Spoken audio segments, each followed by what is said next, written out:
मेरे बच्चे, महादेव जी आपसे बात करना चाहते हैं। क्या तुम्हारे पास उनके लिए थोड़ा वक्त है?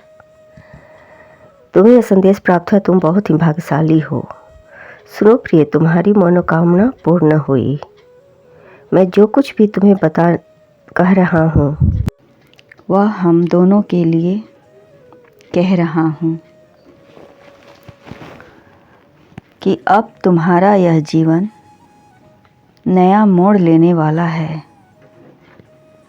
तुम्हारी हर मनोकामना पूर्ण होने वाली है। तुमने अब तक जितने भी ख्वाब देखे थे वो सब भी पूरे होंगे। तुम इतने उदास क्यों बैठे हो? मैं तुम्हारे प्रश्नों को सुना और समझा भी। तुम जल्द से जल्द तरक्की पाने के लिए अधीर हो रहे हो, पर तुम्हें वक्त पर सफलता नहीं हो रही है प्राप्त।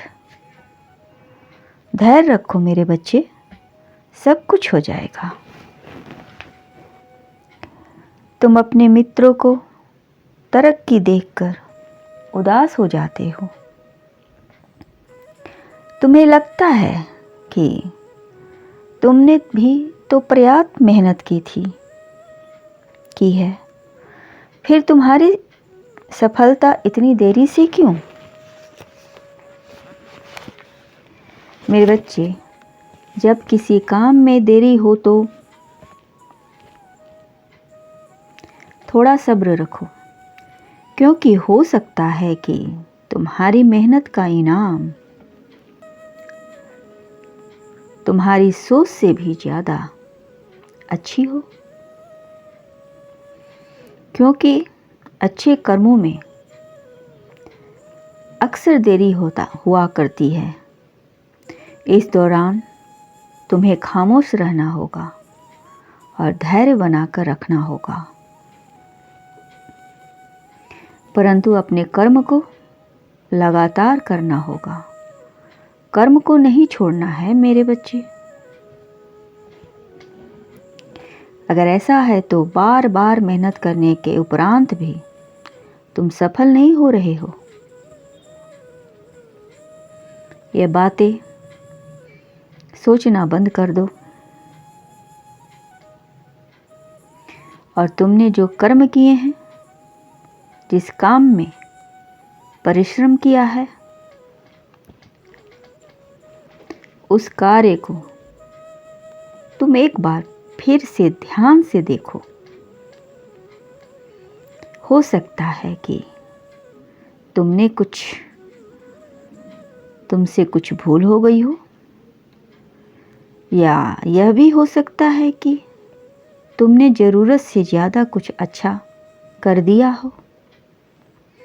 और अच्छे परिणाम के लिए तो इंतज़ार करना बनता है मेरे बच्चे, क्योंकि चिंता करने से कोई फ़ायदा नहीं। जो होने वाला है उसे कोई रोक सकता नहीं, और जो हो चुका है उसे कोई बदल सकता नहीं। इसलिए सारी चिंताओं को त्याग दो और अभी आपको स्वयं को जगाने का प्रयास करना चाहिए। जीवन की वास्तविक खुशी छोटी छोटी खुशियां बटोर कर मिलती है मेरे बच्चे, क्योंकि आपके जीवन में जो एक नया बदलाव आ रहा है, एक नया मोड़ आ रहा है, जो आपकी सभी तकलीफ़ों को दूर करने का व्यवस्था है, और आपको इसी व्यवस्था में अपने आप को ढालना है और अपने परिवर्तन के इस नए दौर को स्वीकार करना है। चाहत में अक्सर कभी कभी ऐसा हो जाता है मेरे बच्चे छोटी छोटी बातों का फसाना बन जाता है। इसलिए अपनी खुशियों को अनदेखा ना करें, मुझ पर विश्वास रखें। यह बुरे दौर भी गुजर जाएंगे। मेरे बच्चे, तुम जिस हालत में अभी हो उससे मैं भली भांति समझ रहा हूँ।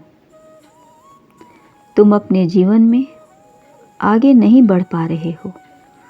यह भावना तुम्हें हर रोज पीड़ा देती है। मैं तुम्हारी भावनाओं को अच्छी तरह समझ रहा हूँ मेरे बच्चे। अनेकों प्रश्न को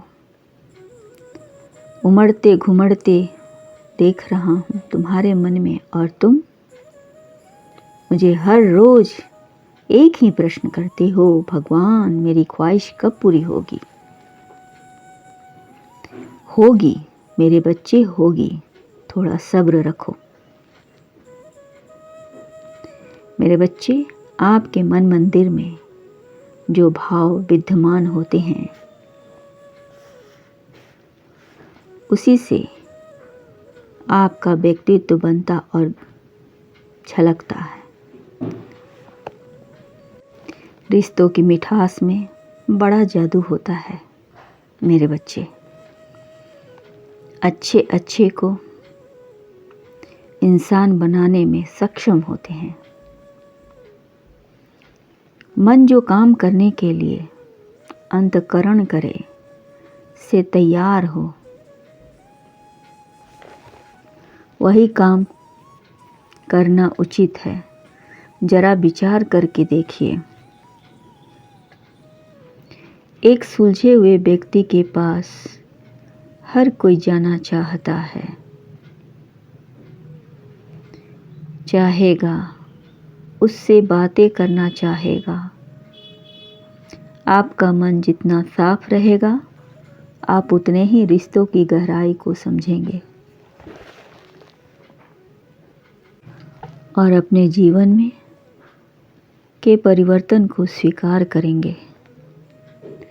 अगर मन शुद्ध है तो किसी भी स्थान पर आप अपने मूल्यवान वस्तु को प्राप्त कर सकते हैं और वह वस्तु आपको शीघ्र मिल जाती है। मेरे बच्चे, खुशी को प्राप्त करने के लिए आज अपने वर्तमान समय की खुशियों को नज़रअंदाज न करें, जो बिल्कुल भी ठीक बात नहीं है।